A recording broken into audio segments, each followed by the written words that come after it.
it's like one of those shitty like 18-year-old people blogs where they name their blog something like fluorescent flower, and it's just like ruminations and musings that don't lead anywhere. But you are very precise with your writing. Have you always been a writer? Have I always been a writer? No. Okay, first, thanks for having me on. It is my first podcast. I'm a little bit nervous.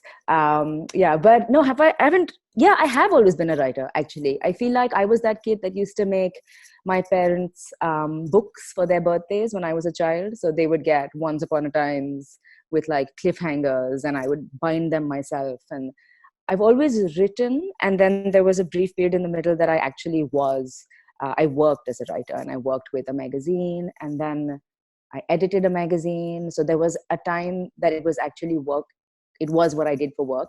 And it is no longer. But I think that the way that I write, precise is a funny way to describe it. And actually, you're not the first person that's used that word. I think I write exactly how I speak, which has kind of worked out okay for me. But I don't know.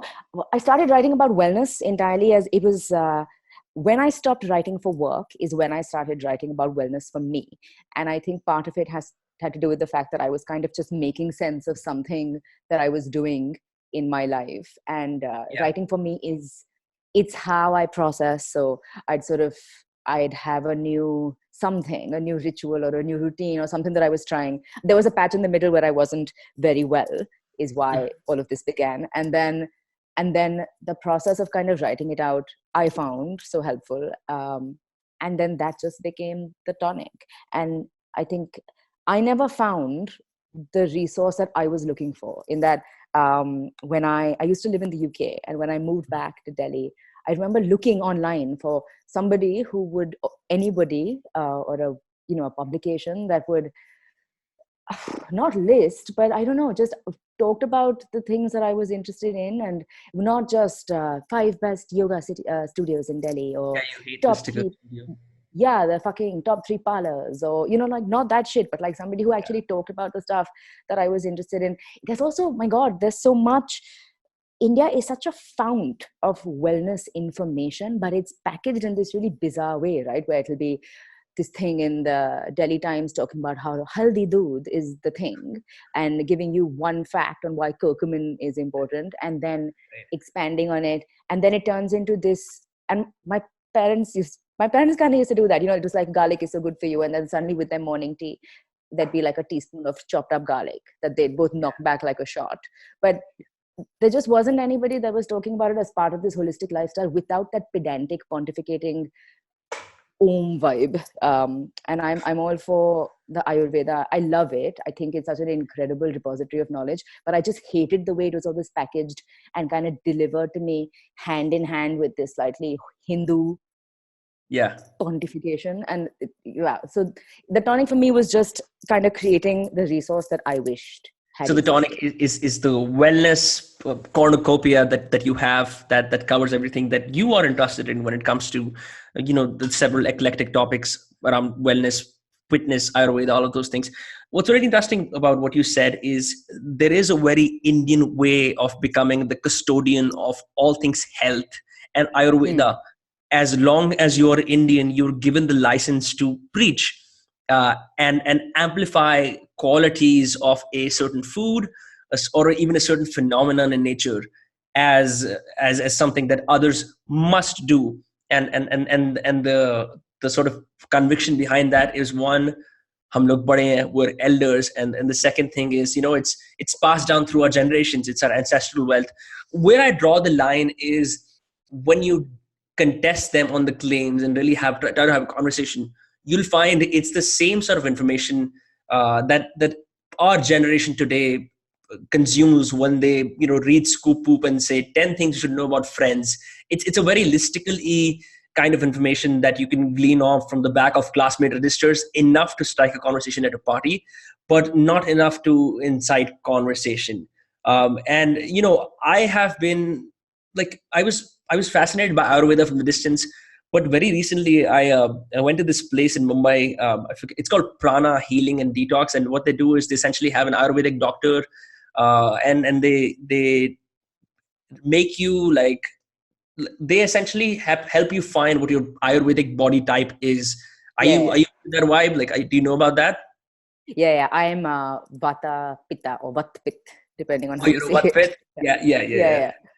Yeah, I'm a solid Pitta, and my dad is a Kapha, and my mother is a Vata. So it's like we just did this retreat together. They basically crammed up in my Mumbai apartment, and instead of going like to those fancy like Pune retreats where they treat you and with all sorts of amazing little pleasures that make you forget that you have a mundane life, they instead crammed up in my apartment, and we all sort of bonded over Ayurveda. So for me, that was really the point where we all sort of understood each other's points, even though I was like always the one who was trying to cite research papers as well, trying to add some sense to all of it.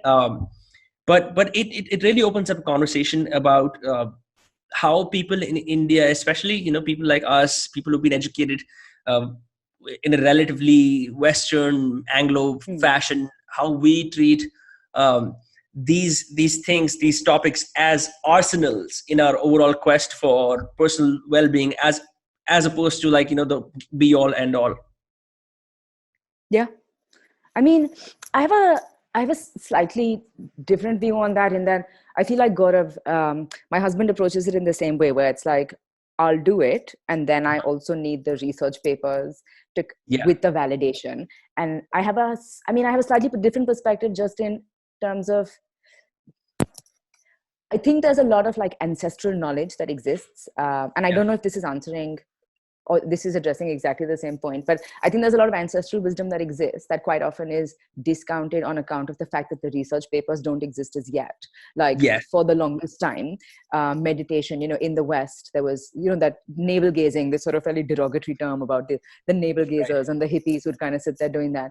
And now now in the last decade, they've done all of that research on like neuroplasticity, and we now know what meditation actually does in the brain. And like, we talk about how it forges new neural pathways. There is research on how it helps you drop cortisol. I mean, now we know. And so suddenly, like, meditation is it, right? There's Headspace, and there's Calm, and there's apps, and it's valid. And then even a complete skeptic like Gaurav will turn around and be like, I'll get Headspace.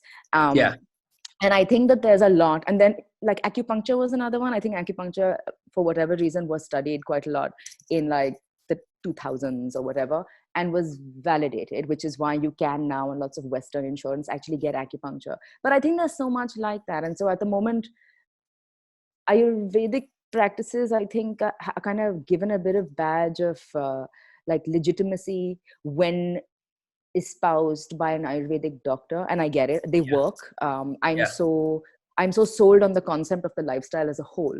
And I see it, like when people talk about me being so vatpit or whatever, and it's, you read that list and it's like, fuck, that's all me.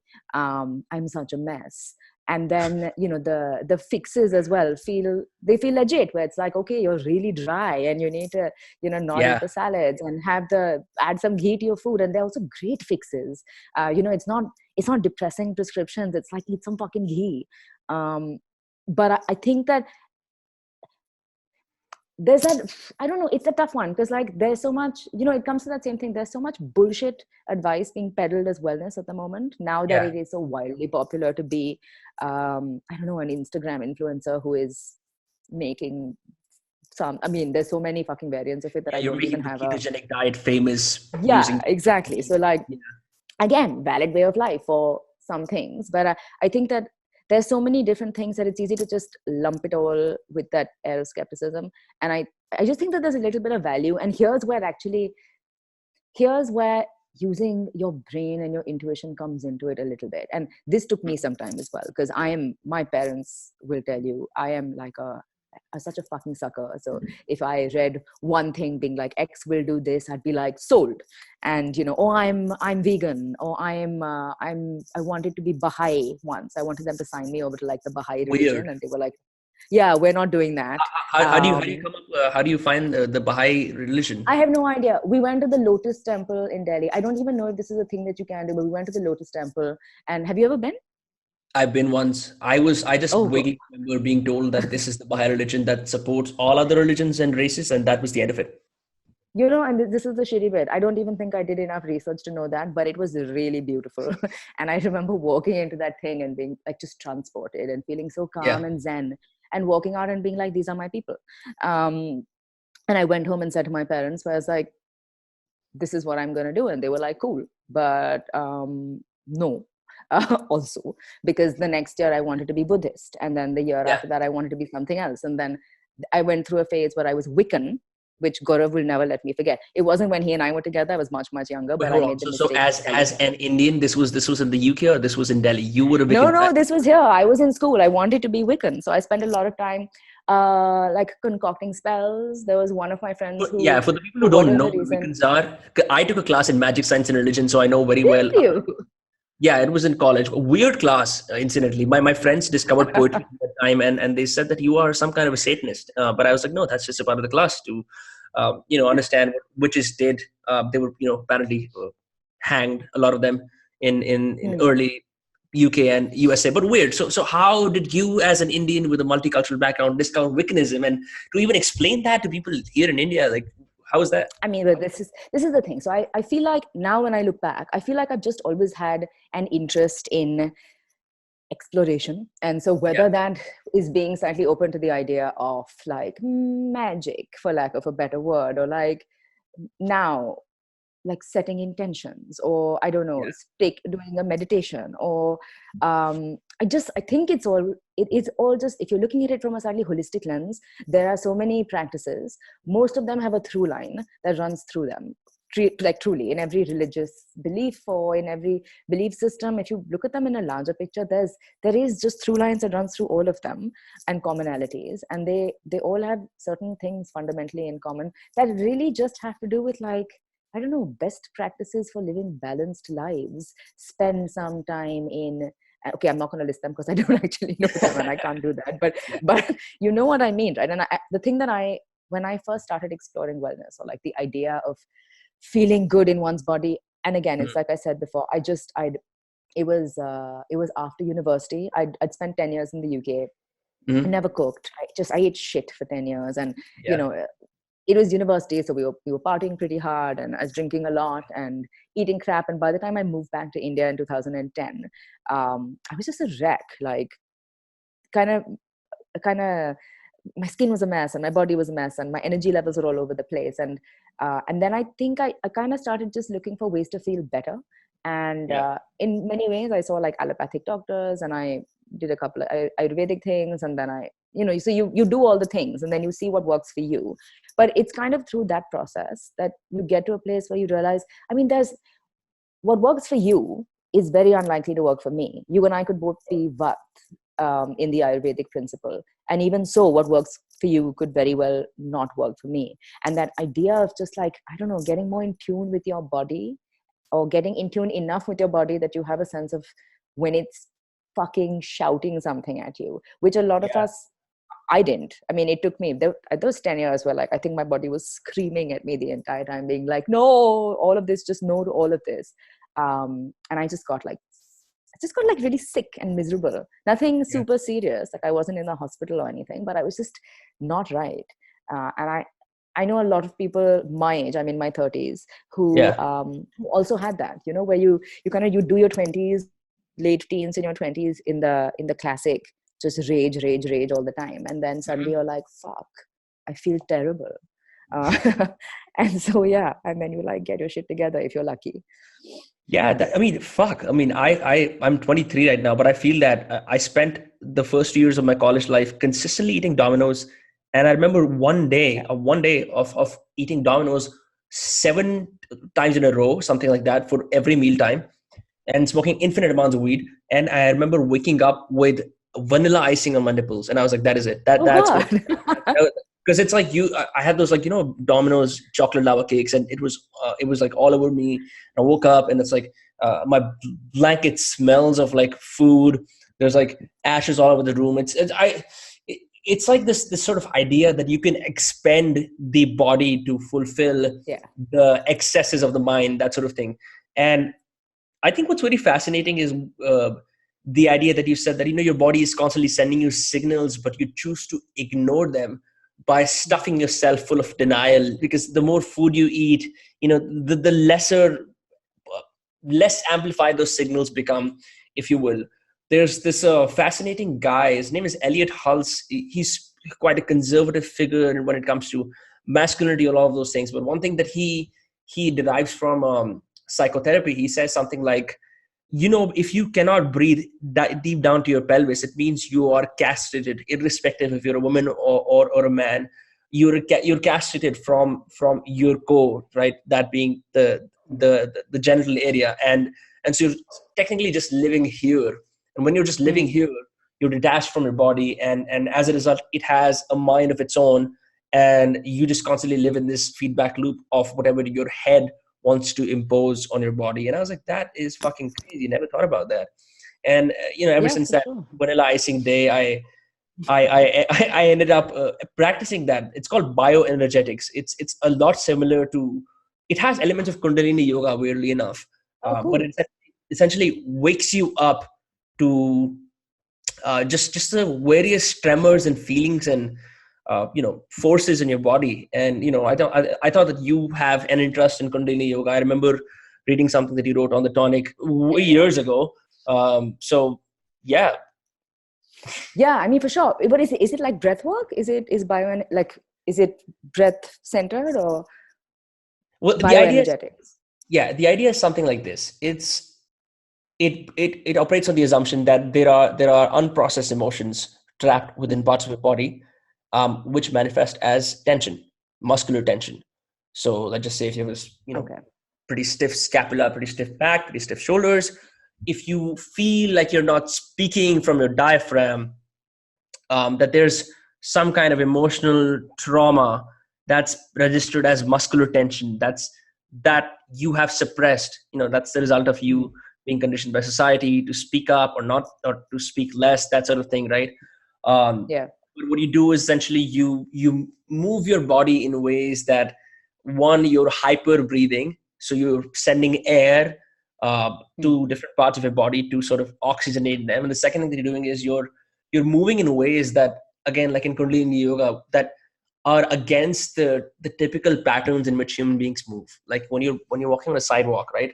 You're gonna walk casually. You might, like if you're like more playful in your life, you might just skip a little bit. You might, walk with a swagger, might dance a little bit, but you're not gonna go and be like, you won't do that, right? So it essentially frees you up for movement that you don't typically do. And it's like, the idea is to, by addressing the body, you address the problems of the mind, that sort of thing. And I think Kundalini also has a very close connection to it. Yeah, for sure. I mean, Kundalini Yoga, it's funny. I'm trying to remember how I even found it. I think it is just one of these websites that I followed, and this is the thing. So even as I talk out loud about it, I get why for so many Indian people it kind of rankles, because it's like, it's yoga, but she's talking about somebody who in Venice Beach, LA, has created a place called Rama Institute of Yogic Sciences or something, and sound technology. And it's this incredible woman called Guru Jagat, who she just seems just like this badass who doesn't give a shit. And she's talking about this yogic technology that essentially it's sound, so it's mantra, and it's breath, and it's hand movements, like things, and exactly like you said, you're doing things that you wouldn't do ordinarily, and you're linking it with mantra and breath work. And it didn't make any sense. So when you read about it, you're like, okay, whatevs. But then I did it, and I remember, I can't remember what I was working through. I was just working through like some shit that I feel like I'd been working through my entire life, like a certain thought pattern that I just never was able to shed.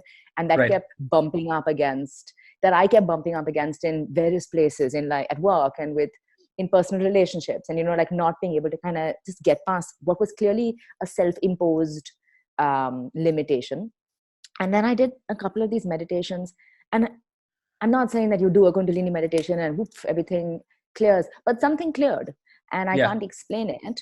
But it was transformative enough for me that I then subsequently, like, I bought her book, and I did a lot of reading around it, and a lot of the stuff that she talks about, a lot of the stuff that people who practice Kundalini yoga talk about, is so interwoven with yoga itself that the concepts are quite palatable.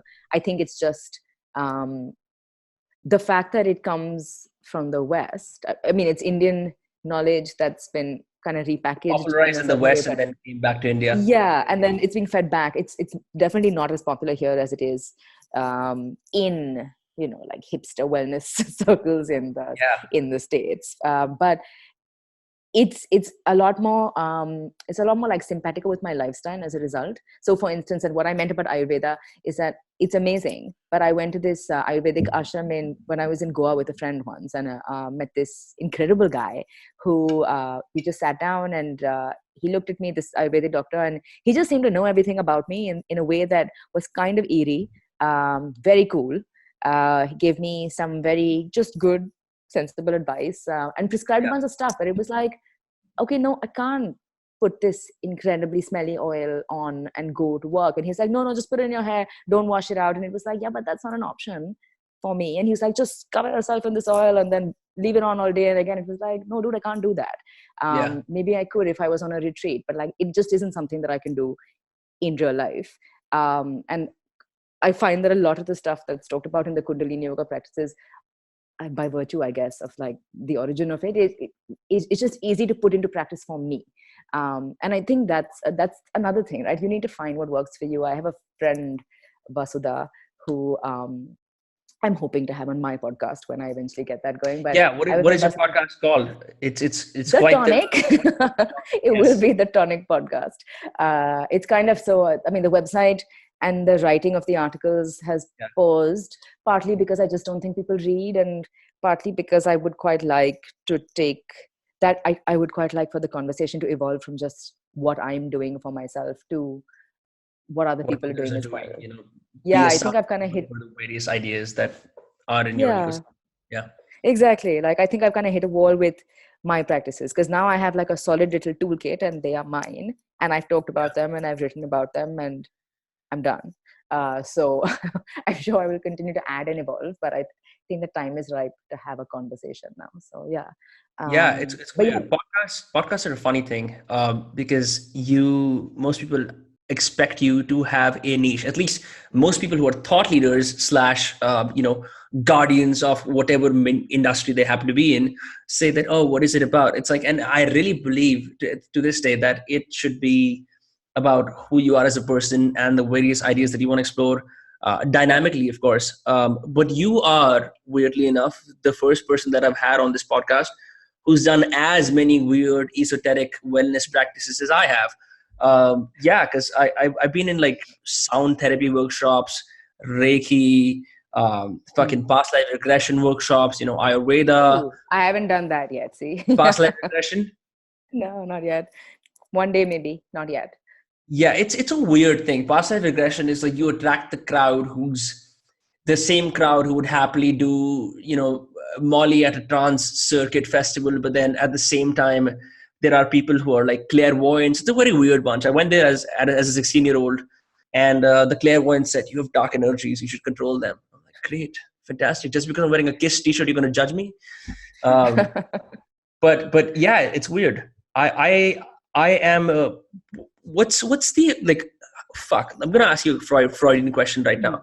But, like, what was your childhood like that allowed you, even, like, asked of you to venture on this journey and basically curate your whole life around personal care or wellness, or just trying these different things and adding I should point sensation? out I should point out that I definitely do more than personal care.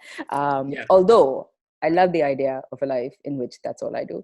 Yeah. But no, I had a great childhood. Actually, I was super lucky in that I grew up in Bombay. So I was born in Yeah. the UK, but my parents moved back when I was still a baby. So grew up in Bombay, but not in, like, South Bombay proper. We were in, like, New Bombay, in this place called Thane, which now is just, like, on the outskirts. But at that time, Thane was like, and it was, my father worked for a company called ICI, and they had this colony And it was actually such an idyllic childhood because there was like a lake and, houses and many parks. And so we grew up in Bombay, but outside of Bombay with all of this space. My parents are great. They're like together and very much in love. My dad's an engineer. My mom's, been a teacher and stuff, but primarily like a homemaker. I have an older sister. I had a good childhood, like a good solid childhood. And I was, I think I may have been the only one in my family who is like like I said, my father's an engineer and my sister is also, they're like people of science. And so if it isn't in science, they're not having it. My mom is probably more likely to explore this stuff in the same way that I am. But I don't know. I think I've just always had an interest. And again, like I said, whether it was wanting to be Buddhist when I was much younger, or it's just always kind of been something that I wanted to do. Self-care. I mean, at one point I wanted to work in a beauty parlor. I was quite young, and my mother at that point was like, yeah, that's not happening. I feel like you need to have bigger ambitions for yourself. I couldn't understand why she said that at all. But anyway, that's not what I ended up doing. And imagine parlor wali didi. Yeah, imagine.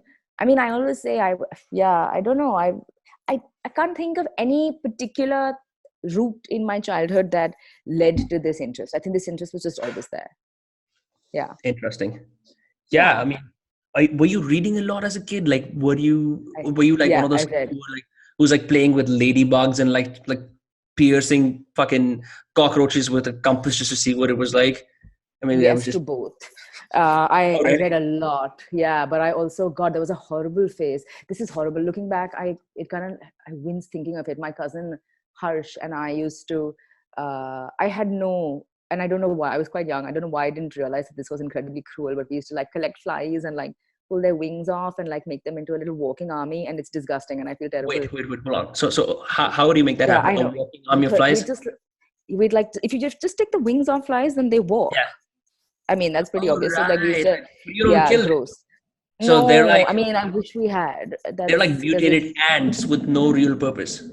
Yeah, it was a short-lived phase, but it was a phase that existed that I'm not proud of. But I was very young in my defense. But also, I read a lot. I mean, we read a lot as a family. And if anything, I'm probably reading less now than I ever have before, which is kind of sad. But Gaurav just gave me his Kindle 2 days ago because obviously I can't order any books. And so I'm thinking that maybe the lockdown is a good time for me to start reading again. Absolutely. Yeah.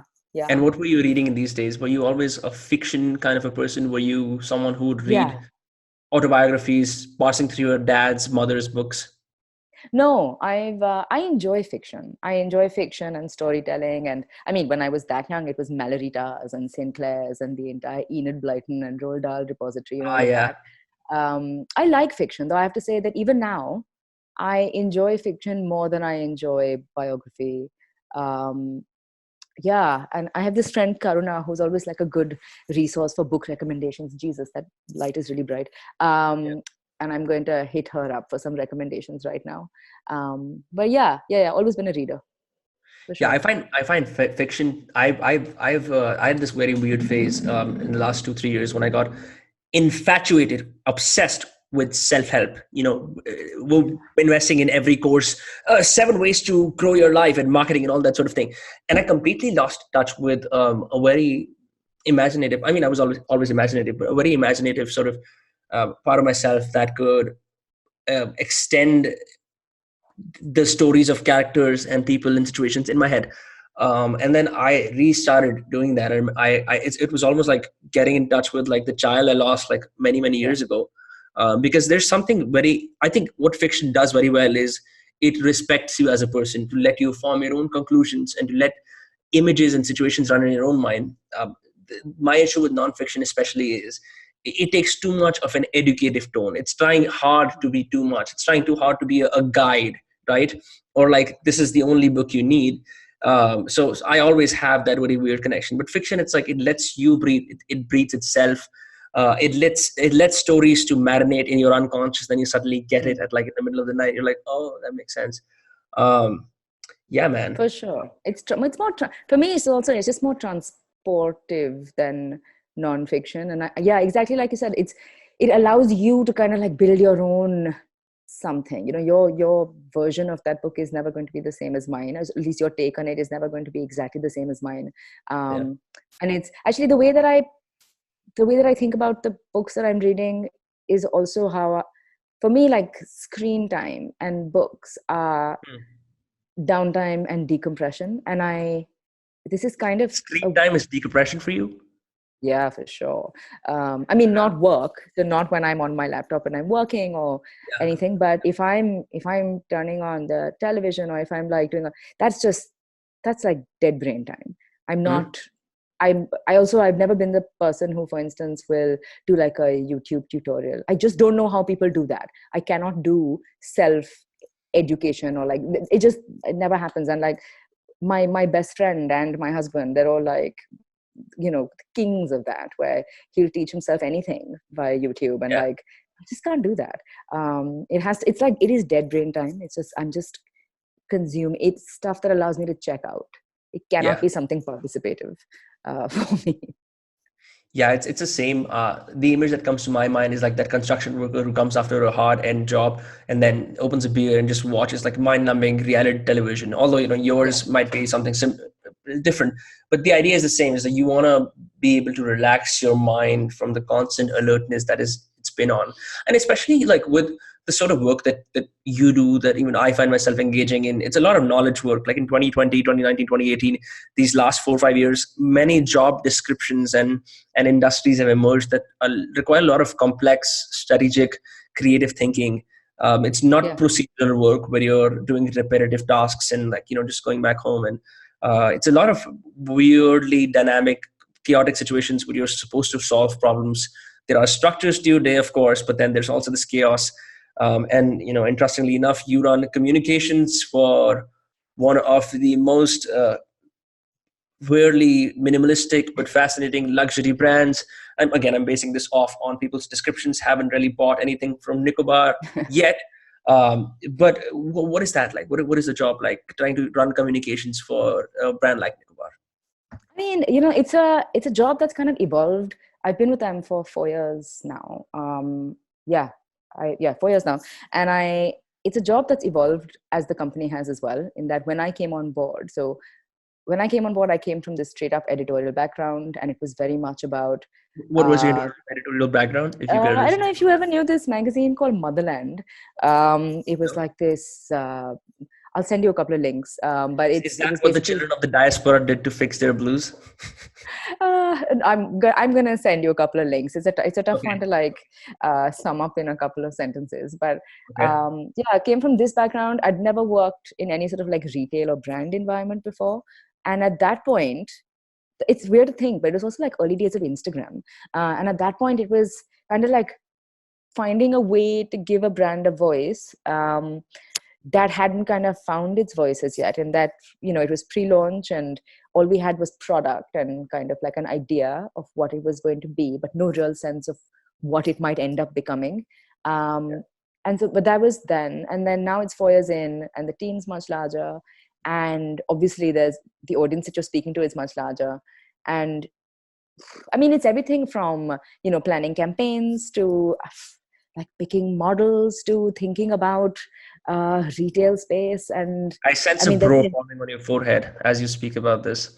A what? A bro, like that it's like that. Am I using the right word for this? It's like What's that a thing. bro? Is it a furrow? Yeah. I mean, actually, I was going to say that it just, given the current state of things, it's not a great time to be. I mean, it's not a great time to be anybody in that sense. But like, it's been a funny couple of weeks, obviously, at work, with trying to work out how to keep, how to keep shit alive when everything is locked down. So yeah, I think that this might be happening.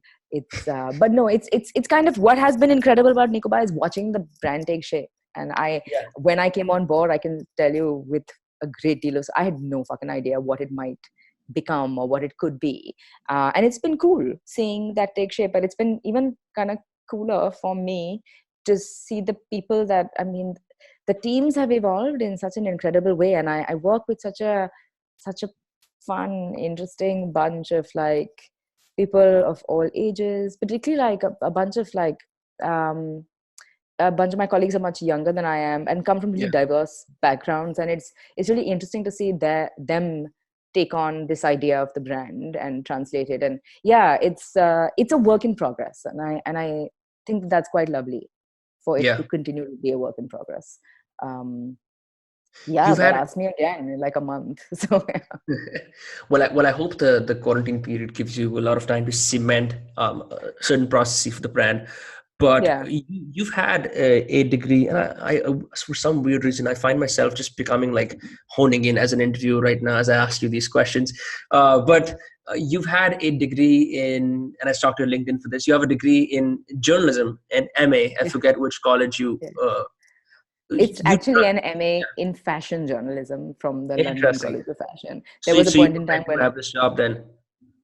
I was meant to be writing about fashion apparently, but Yeah. I worked in fashion in the UK as I was getting that MA, and I think just working in fashion at the end of it, I kind of emerged. I had being like, I don't want to work in fashion, which is when I kind of took a step back, and then I came back and started writing again. Yeah. It was also like in 2000, and like I said, 2010. It was just post that market crash, and like Lehman Brothers had happened the year before, and it was just like not a great time to be staying in the UK after an MA. Yeah. And so I sort of moved back, but it was a great time as it happened to move back to India because so much shit was happening. And there was magazines cropping up, and there were these incredible events, and people, I don't know, thinking about just youth culture in a different way than I had ever seen before. So it was a well-timed return, and I'm really glad that I did. It's also when I met Gaurav, so Yeah. it was good timing. Yeah. It was a cherry on the top. There was a lot of Yeah. cultural flux, and then of course, there was romance. In Yeah. in terms of whatever is happening in India right now, I see it as a very complex and diverse place. At least as I wrap my own head around it, Hmm. I can pillar it down in different categories. But again, I would like to get your perspective on the world that you're in, the ecosystem that you live in. I see that there are a couple of thought leaders when it comes to propagating fashion, art, aesthetic. There's two wonderful Instagram pages, India Cultural Hub, Homegrown Hmm. In, that do a lot of things around culture and all of those things. But um, you are a figure in one of these esoteric communities of art, fashion. I'm sorry I'm being such a generalist. I'm so outside the ecosystem on the fringes that I have no idea how it exists. I'm only trying to wrap my head around where do you see this sort of what I see about like even brands like Nicobar and Forest Essentials or Kama. I have used all my mother's brain power and my sister's brain power to like understand what they are, but it seems like there's an India that is trying to integrate its ancestral roots. It's aesthetics, like the dusty Pondicherry style. I mean, like Hmm. there's something very pastel colory India with fused with a very English style of copywriting and branding and packaging. And it seems to me that people like you are at the helm of that movement. Um, wow, that was my attempt at trying to summarize such a massive information. But do you think that something like that is happening, or is it just No, for my head? sure. I mean, so from my perspective, and this is just my perspective, but I think that Yeah, when I remember my childhood in the 80s, and then I remember like what branding looked like in the 90s, I think historically Indians in India, and there's many reasons for it. I mean, youth culture wasn't a thing that existed for a start. yeah, There was no money in the market, and there was nothing to consume in that sense. And I think Indians also grew up with this inculcated sense of like listen to your elders and like be respectful, which isn't really very conducive to the idea of like fuck it and just go your own way, which is sort of the space from which youth culture is born. yeah, And I feel like that same sense kind of extended to branding. And like I said, this is my own perspective, but there was kind of a like a referential self-consciousness that existed, and there there wasn't like an overt Indian or like a modern Indian design language. So yeah, there was the classical art and craft forms, and then there was this sort of aping the West. which is what you saw in the, anybody is able to remember any campaigns from the 90s, it's kind of what you saw, right? It was a take on something that you'd seen somewhere else in the world. And then what I think is quite cool is about 10 years ago, via like agencies, there was that incredible, I loved that, was it an Ogilvy ad with like the whitening chewing gum with where all the people smile and they're a chandelier? If you haven't seen that, you should. I'll find a link and I'll send it to you. I remember that ad. Yes. But I mean, people just, Royal Castle, something like that, right? And even the servants smile. It's like, I remember exactly, that. like dazzling white. And it's the thing is, it is distinctly Indian. I don't even think the joke, it wouldn't be particularly funny anywhere else in the world. But I love that. I love that it turned into this thing where it's like, we are talking to our people in our language, and this is something that is made by us, for us, and it is entirely self-referential, and it isn't trying to borrow from anybody else. And it's the first time that I saw something that was akin to like, and that ad's probably not the best example, but there's design agencies and like, who were looking at India for inspiration and then reimagining it instead of looking at the West and then kind of adapting it for an Indian market. And then there's Forest Essentials and Good Earth and Karma and now Nicobar, all of whom in slightly different ways take distinctly Indian references. And I mean, I guess what you're doing is like repackaging them for an Indian market. Nicobar maybe less so, just because if you look at the product line, like Good Earth is distinctly taking that like Mughal art and architecture, and like that's what they're reimagining. And First Essentials, of course, is like taking classical, old ancestral beauty, wisdom, and then repackaging that. And it's kind of cool to see. I know what you mean. There is again, design wise, from the packaging perspective, I don't know if that necessarily is particularly original, in that I think that you'll probably see adaptations of it elsewhere as well. But in concept, what I love about it is that this market exists, and we've always looked elsewhere. It's like, oh, what will you get me from duty free? What like fancy shampoo will you get me when my aunt comes from the States or whatever? Right. Like, you don't have to do that anymore. And not only do you not have to do that, there's such, and I'm not just talking about Nicobar, there are such cool brands and labels that exist that are taking things that are so distinctly Indian. And it's just so great to see, because I feel like I spent my entire like post college looking around and just being like, what a barren landscape it is of like copycats. And that isn't the case anymore. And that's really inspiring to see. It's like to see just young Indian design voices who are so unafraid to make a point, and who have a point and a point of view. And it's cool. Yeah, wow, what a fantastic monologue. I think I'm just going to cut that entire thing out and put it up on Instagram as how Indian advertising and brand perceptions and the psyche in the years since the 80s and 90s. That's true. In fact, when we were talking about the Ogilvy ad, I couldn't help but remember this wonderful ad that I think they created very recently. It's another Fevicol ad where it's based around a sofa, and it talks about the sofa as a status symbol, and how it's like it starts in the 18th century Bengal or something like that, where a bunch of workers are carrying the sofa through a sea, like maybe like crossing a river or something like that, right? And it starts off as there's an old palatial sort of duplex bungalow household where the sofa comes. The neighbors get jealous, right? And then the kid in the house becomes a topper, right?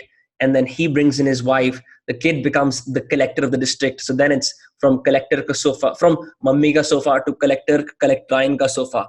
And then their kids eventually, become like some other form of like elevated people in the society. And the entire thing is how the sofa has changed, but Fevicol doesn't change because it keeps you together. I'm like, that is brilliant. A status symbol, cool. Sofa, neighbors being jealous of your new furniture. That's so Indian. That's the collective notion of being jealous by your neighbors' new purchases and status symbols. Buying a new car and being happy about it is very Indian, right? Like showing it off to your workers, uske upar swastik वगैरह लगाना, that sort of thing.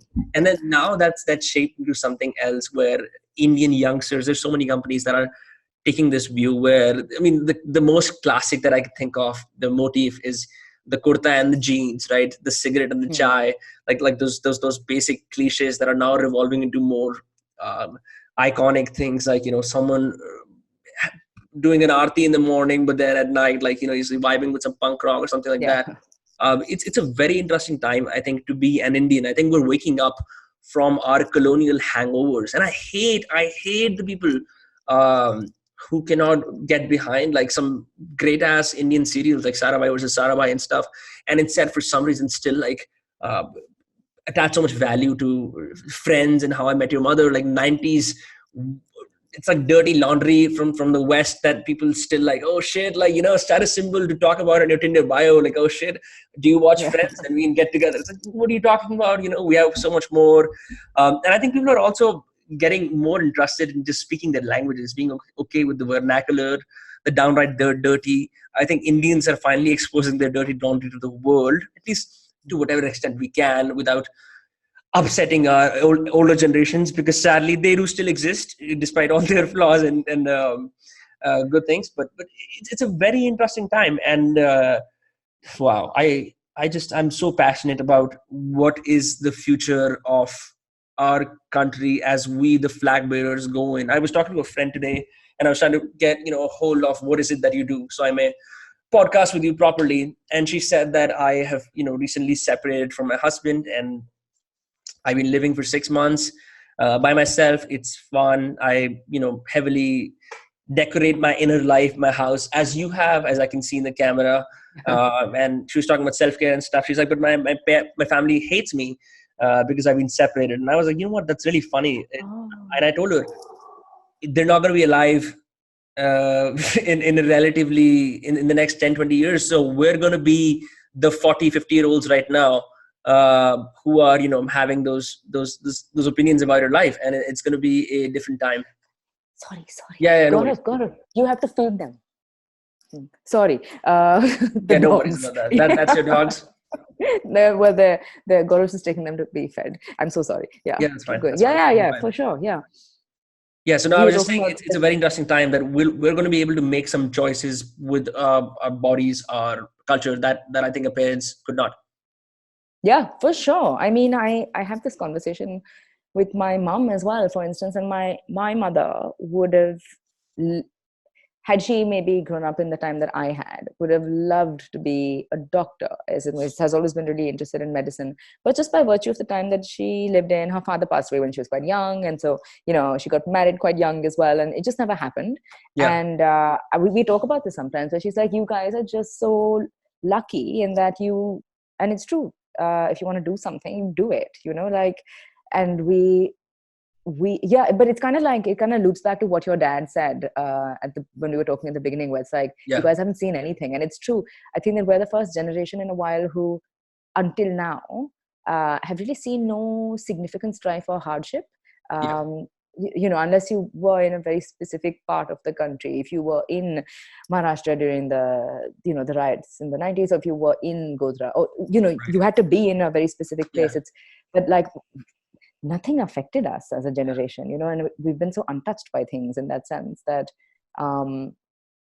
that times like this actually now feel like quite a rude shock in that sense. Yeah, it's like I was just thinking about this. It's like, our ancestors fucking survived plagues and like death on a constant basis, and we're like, bro, mera internet khatam ho raha hai. My bandwidth is running out. Yeah. How will I watch Netflix? I mean, this is a real question. The bandwidth is running out. Right. I have been quite concerned, but yes, exactly. That's the problem. I mean, amongst others. But yeah. Vandana, what do you do when you're bored? What do I do when I'm bored? This is a weird answer, but I'm not bored very often. There's always kind of something to do, whether it's, there's always something between work and workouts and my partner and the dogs and my family and friends. There's always something. It has been a long time since I've sort of sat down and been like, I'm bored. I haven't even actually had opportunity to say that.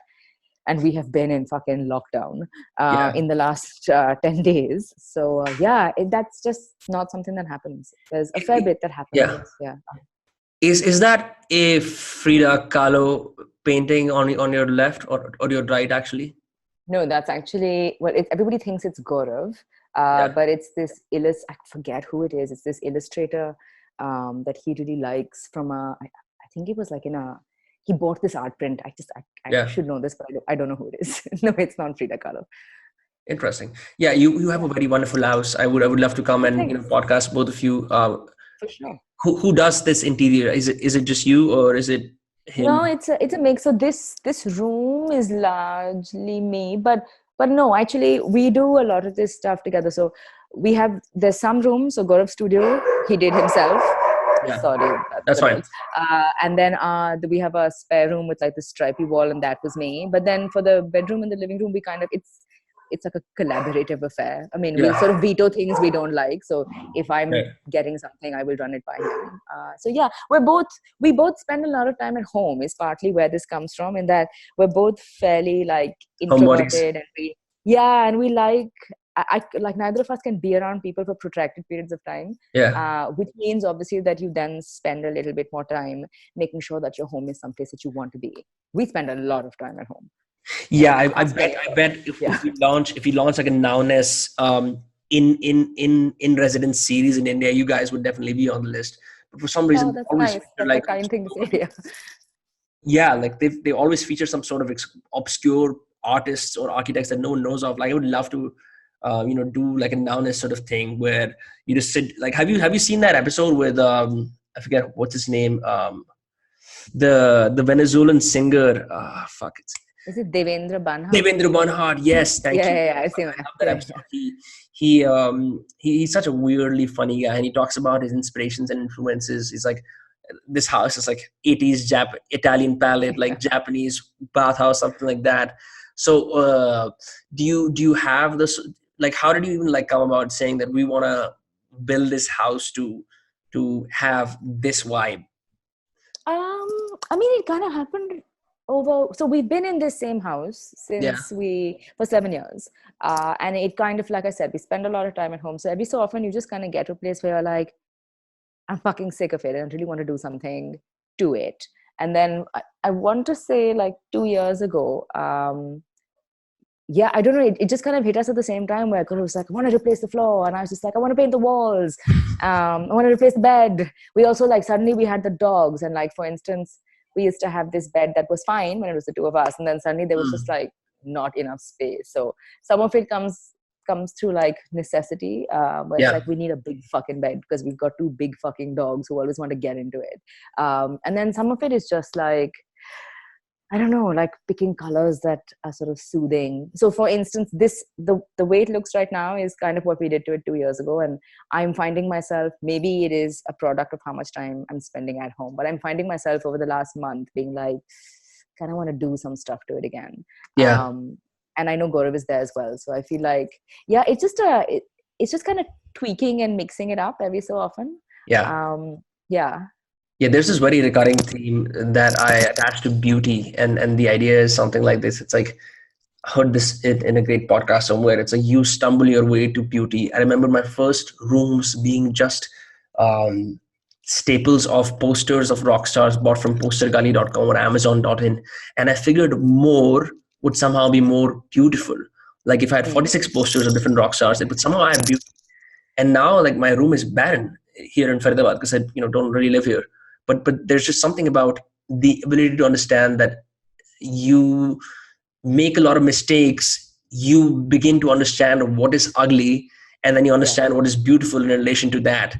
Like if you could remember like your teenage room or something like that, you probably would have like posters up of like weird crushes you had, or like some sort of like teen icons. And then you finally mature into like this sort of exoskeleton of the finer adult with the tastes and with the ability to have people over and say, oh, you've such a lovely house, and then and then add like a bunch of like accompaniments to it, the right sort of wine, the right table, the right ambience, the right music.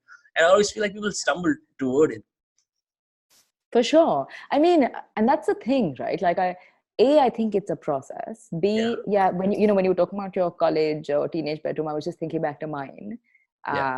Again, just like pretty barren, very orderly always, but like, are you a type A person? Oh God, so much. I'm lists and right angles and organized shelves and very much. it's my whole life. But I think that, yeah, it is something that you stumble towards. It's like it sort of comes in layers. And then um, I had this friend that I've known since school, actually, over the other day, and she was saying, where she was like, because she was like, your house has layers. And I thought to myself, and I was like, how funny. I know that 4 years ago it did not. 4 years ago it was like, buy a sofa, we need a sofa, and we Yeah. need a coffee table, and you need 2 chairs, and you need a dining table. It's like, okay, you need these things, let's buy ones that we like and put them in places. And then I think thinking about design comes later, and also comes when you have, not when you're older, because it has nothing to do with age, but like maybe when you kind of get to know yourself a little bit better. And I know that has been a thing for me. I know that certainly the last 4 or 5 years have been about relearning who I am, or like not coming to terms, because that sounds like it's something terrible that I'm grappling with, but like kind of discovering more of who I am, and more of what I like to surround me, and what's important to me, as opposed to like, I like it, will it look nice there? It becomes more about like surrounding yourself with stuff that you love. It's more like to give you constant contrasts to what you believe, to shock you when you need to, but then also reaffirm like the warmness of your identity. Oh, I know about this, I like this, I'm inspired by this, this is beautiful, this evokes that sentiment, this is something that translates into family, that sort of thing. What Considering that, like, people are very, very diverse, people are more multifaceted than the descriptions they introduce themselves as. I'm Vinamru, I'm a podcaster, whatever, because people often associate me with this, although there's so much else going on. I don't even do this regularly. I used to as much. So what do you introduce yourself as? Do you find some sort of a dissonance when you say, I'm Vandana Verma, the head of comms for Nicobar? For sure. I hate that question. I really struggle with it, which is why quite often I'll still find myself saying I'm a writer. But then now I have to follow up with, but I don't really write anymore, anywhere, anything. And the work that I do doesn't actually involve any writing. It's just nice. So I have a great deal of dissonance with that. And it's been for a while, actually. And I'm a writer as my fallback. So that's what I do. I'm like head of comms at Nicobar, and that's what I do. But I don't know. It's a tough one. I truly still identify as I'm a writer. I'm gonna like roll with that. I'm keeping it, even though I'm just not writing anywhere at the moment. I think they're identifying as a writer. And by the way, high five on that, virtual high five. I do the exact same, because I have actually stood the test of publishing. I was selected for Scholastic's under 15 awards for some adjective ridden article I wrote about Bhagat Singh, because I was all about blind patriotism back then, and they said, like, you have good English, you can whip up adjectives. So that day onward, I became like this writer of poetry and weird adjectives, because if you go to a CBSE school, it's more about like how many big words, hate to use the word big words, you can use to whip up something that looks half decent. And people are like, wow, you have such a great vocabulary, right? And then so many other things happened. You stumble into different creative avenues and stuff. You discover yourself. But then saying to people you're a writer just deprives you of all responsibility to explain further. You don't even have to show people what you write. It's like, oh, I'm a writer. Oh, the set of assumptions that go with being a writer. Oh, he must be secretive. Oh, must have a very interesting inner life, that sort of thing. And you're just saved. Yeah. I mean, this is the thing. I would love actually like a quick answer to that question that would allow me to sum it up into like something that would require no further conversation there. Like, I'm so envious of the fact, although I have to say, every time Gaurav, I was going to say, I'm so envious of the fact that Gaurav has like, he knows what he is. He's like, I'm an electronic music producer and a DJ. He never says DJ, but whatever. It's a thing, right? It's like, this is what I do and this is who I am. I don't have that. What I do is not who I am. But that just feels like a really angsty thing to say. And there's no angst there. It just, I don't have that neat and tidy thing to like hand over. Yeah, on that front. The industry term for that is a creative. Yeah, or like, what is it? This is the thing, like a multi-hyphenate, but you have to like, but if you say multi-hyphenate, you need to like then I establish don't even, what those, what is that? A multi hyphenate? well, if you're like a, you know, writer, uh, podcaster, whatever, then you, because Yeah. then like a slash slash slash or a slashy. Well, Oh there's many yeah, of them. a Like, slashy. I yeah, like that. I'm just gonna yeah, say it was slashy, yeah, and yeah. it's like, yeah, it sounds like the name of a dude who does who wears like ski jackets and does snowboarding in Aspen or some shit like that. I mean, there's definitely going to be follow-up questions if you go with I'm a slashy, but Yeah, like that's going to require some explanation. yeah, weird. What sort of circles do you hang out in typically? What is the sort of minds that you surround yourself with? Um, Small circles is one. Yeah. We have Gaurav and I have a couple of like very close friends who, like one of my closest friends is a graphic designer, illustrator. One of my Mhm. other, so of my sort of closest friends, one's a filmmaker, one's a graphic designer, one's Chiefly a, creatives, though. yeah, chiefly creatives. I'm the only one who has a job that makes me go to a place Yeah. many days of the week. For instance, of everybody that I know, I'm the only person who actually goes to a place for work. Like everybody else is self-employed, everybody else is freelance creative. Most of Gaurav's friends and our friends as well on that end are like musicians, DJs, producers, event management, production, Hmm. bookings, whatever. So like his is very distinctly in that space, and obviously like we have friends in common. Mine are largely, yeah, graphic designer, writer, filmmaker, Yeah. that sort of, Yeah.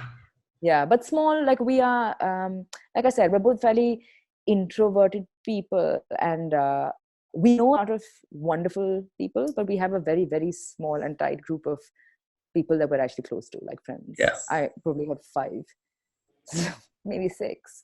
Yeah. Nice. Yeah, I always had a suspicion, again, as someone who's like, for the lack of a better word, younger and more oh, on the outskirts than you guys, because I don't have like a stable place to be at. I was Yeah. always fascinated from the outside. How do the creatives think? Do they have friends? Do they get high like Jim Morrison? That sort of thing. So it's always funny to see that that there are several people like you who are orderly and disciplined and like things manicured and neat. For sure. God, this is the thing. And like for me, here's the other thing. I've realized, particularly living with somebody as well, where we both sort of hit the same sort of creative roadblocks, but we just tackle them in different ways. And so for me, even like clearing my like mental desk for deep work Ah, yeah. requires physical order. And that wasn't necessarily the case for Gaurav, for instance, when we first got together. We were talking about it the other day, in fact, and he was like, it is now. So like when he'd walk So into the studio, for it's like, context for the listeners, because I think we've mentioned the word oh Gaurav yeah, like sorry. 8 times. Gaurav is blot exclamation mark. Yes. Yeah, I he's just a, want to say that. yeah, he is blot exclamation mark. But like for him as well, now it's like, creating like a physical container for work to happen. And again, like the sort of work that we do is very different. Writing is different than writing music, although not at all, is Yeah. what I have realized. The longer, but here's the other thing. Like, and I had this chat with somebody else. I think people have this idea that there's like creative people and people, people in creative jobs, and then there's people in non-creative jobs. But like, truly, there are some, I don't know, incredibly creative accountants. And I just think that Absolutely. Yeah. creativity, yeah, like I think creativity is really, it's something that resides in all of us. And I can find myself mired in this space where I'm I'm not being very creative at all, and I'm Mhm. just executing things, or like getting stuff done or ticking them off a to-do list. And there's not a lot of creativity then in what I do, but I could approach the very same thing in a slightly different way. And some days I do, and that's the thing. Like, there's some days that I'm super creative, and there's some days that I'm doing the same tasks, but just not at all.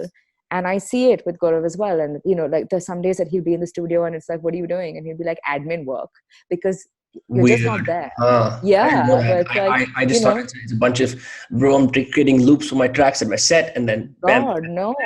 There's months. I mean, there's like months where he'll be like, admin work and I just can't write. But then there'll be months when he's writing. And with my graphic designer friend as well, for instance, she's like, I can't work right now. And then the other day I spoke to her and she was like, yeah, I've got this project, that project, and she's working and she's in that zone, and then she's creative and she's in that flow. But it's the same as anybody, like you could be going to your job in a bank and just being like, I'm really fucking like fucked off with it. And then you could have months when suddenly it just feels good and you enjoy what you're doing and you're looking at things creatively and thinking, so yeah, I don't think like there is a posse of creative people. I think it's really like everywhere. Yeah, I mean, I have a slightly different perspective on that, because there's this idea in psychology. There's so many ways to test what your personality is, essentially, to understand who you are. Some people jive on Myers-Briggs, that ENFP, ENTP. Yeah. But that's all nonsense, surprisingly. It's been disproven now. But then there's this other idea. It's called the Big Five Traits Scale. I've said this like on my 6th podcast episode now, but it just shows my listeners how finite I am as a person and how less I know. But it's this idea where creativity is really defined by your openness to new experiences. So very interestingly, people who are politically conservative are more hardworking, as in more conscientious, but less open to new experiences. So they crave routine, they crave order, they crave habitable, repetitive things. Not to say that they're not creative, but they're not creative on the spectrum, right? Yeah. But then people who are open to new experiences, there'll be people who will have goosebumps when they see a work of art. There'll be people who have written something. There'll be people who have attempted to play an instrument. There'll be people who will solve problems despite not having the requisite materials to solve them, by simply using their imagination, that sort of thing.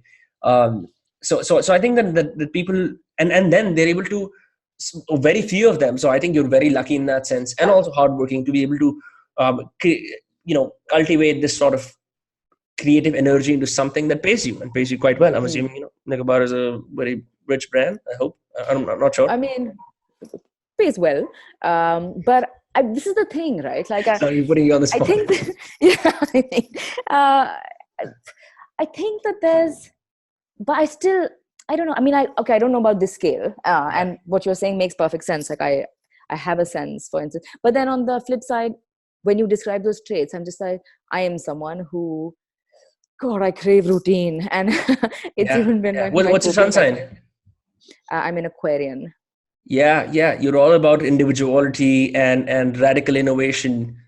Yeah. And being indoors and away from people. But this is the thing, and it's like detached Aquarians. I have a bunch of Aquarian friends. Yeah, same. I have actually a load, but I crave routine, and change is uncomfortable for me, but I'm able to, but I know that it's good for me. But it's not like I'm not one of those people who will like leap headfirst into big new frightening things. And so for instance, you've met Suryakant and Surabhi. And I think of Surabhi as one of those people, where she's just fearless. And she's really good with she's really adaptive and things like that. And I'm not one of those people. And those are traits that I envy. And I know therefore that my creative process must look very different than hers. And just almost 100%. She and I actually have worked in the same place for a brief duration. So, but so I think that it can look so different in different people. I think it does look so different in different people. Yeah. I think so too. I think there's a fair bit of subjectivity to the whole thing. Now, in terms of, I'm going to channel some of her big sis energy for people, especially I have a lot of female friends who were interested in this sort of podcast episode happening. Because they wanted to have someone who was articulate enough to talk about the experiences that happen on in the whole world of Nicobar and whatever it is that you do without the voodoo. There's a lot of skepticism around wellness and so in terms of like, you've clearly charted a path in your life where you've studied fashion journalism and writing, and then you ended up as the head of comms for Nicobar, and then the Tonic is happening. What would you say to young creatives about getting there? And you can totally say like, ooh, tough question, I don't know, and this will just be the end of it then. Honestly, I would say, and I have my husband to credit for this because he says this to me all the time, but it's like, just make things and write Yeah. things and do things and like just put it out there and don't wait until it's perfect. Because and I think a lot of us struggle with this. It's frightening and it's scary to put something out there that feels so personal, and that is the nature of creativity, where like you are putting yourself into whatever it is. Yeah. But like, don't. I have always been paralyzed by that. I have that perfectionism paralysis where I don't want to. It's not right yet, and it needs a little bit more work, and I still need to do X, Y, Z. And you can just waste years doing that. And I think just do things, and then if that one isn't perfect, you'll make something else that maybe gets a little bit closer to what that idea of perfection is, and then 2 days later you'll hate that as well, and you'll make something else. But just keep making things and keep writing. And then for years in the middle, I didn't write, and I was fucking miserable. And this is the thing. It's like when you stop doing the things that come naturally to you and that you love doing, that's when you're cocking up, and then you're doing something wrong. If you're not.